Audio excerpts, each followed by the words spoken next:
within it. Look what happens when the worship is offered. It starts in verse 6. And before the throne there was a sea of glass and crystal in the middle of the throne, around the throne, 4 living creatures full of eyes in front and in back. Boy, would that be distracting to see those things. And the first creature was like a lion, the second was like a calf, the third was like a face of a man, the fourth was like a flying eagle. And what are we talking about here? Of course, we know they're the cherubim.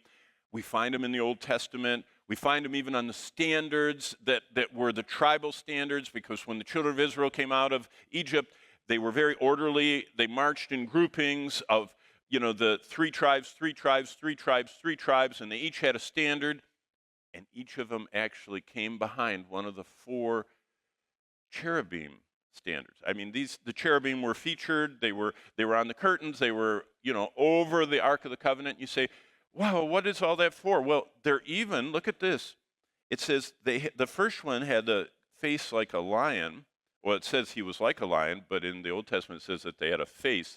A cherubim Satan was a cherubim, is a cherubim. He's just a bad one.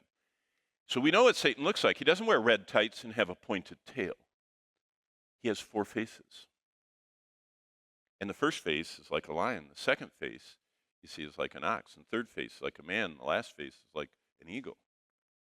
And these 4-faced creatures, 4 of them, are always flying around the throne of God. Why? Well, if you think about it, I call it a geocentric orbit. God's in the middle, and they're always rotating him, kind of like the satellites that do our communication have geocentric orbits. They stay at 22,300 or 22,600 miles away from the Earth, so that 3 of them you're able to triangulate and never lose the signal, because those 3 satellites are in geosynchronous orbits.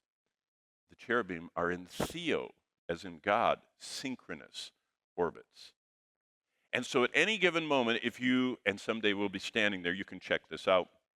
If you're standing at God's throne and look this way, you'll see one of the 4 cherubim faces. If you look that way, you'll see the second face, lion.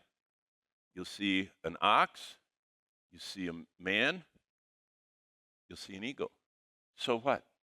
That's the 4 Gospels. Matthew, right? You've already studied this. Matthew, he's the king. That's the lion. It's a picture of royalty.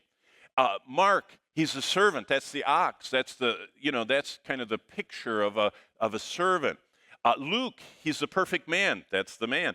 And what does John talk about? Christ is like God in human flesh. He's like an eagle. They used to say the eagles flew closest to God. They were the highest flying thing. And so even the throne is hearkening back to the Old Testament, to the marching of the tribes, and to everything in the tabernacle, but it's pointing to the future, that Christ will forever be our perfect King, Son of Man, the one who was a suffering servant, who is God the Son. So, it's amazing. Verse 8, and the 4 living creatures, each having 6 wings, were full of eyes and around and within, and they don't rest night or day.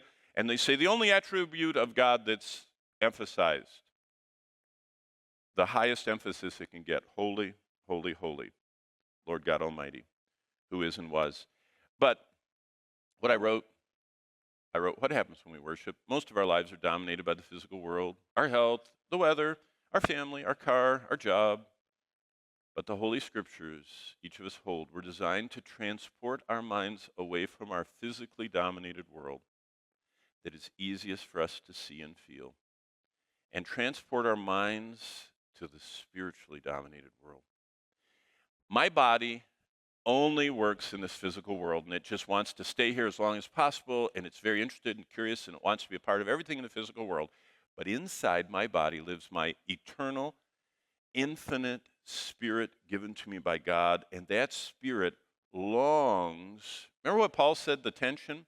For I desire to depart and to be with Christ, but it is better for me to stay with you. You need to have someone in the body teaching you. But I would rather, my spirit, Paul's spirit was so matured and strengthened and longing after Christ. This world was not his home, and he wasn't just passing through. He couldn't wait to get there. But most of us aren't quite there yet. We're dominated by this world That's why you see what I have the last part of that slide. Colossians 3:1 is a choice. What does Colossians 3:1 say? Set your affections on things above, not on things on the earth. So even though our body wants to be living for this place, our desires are supposed to be chosen by us to be set on things above.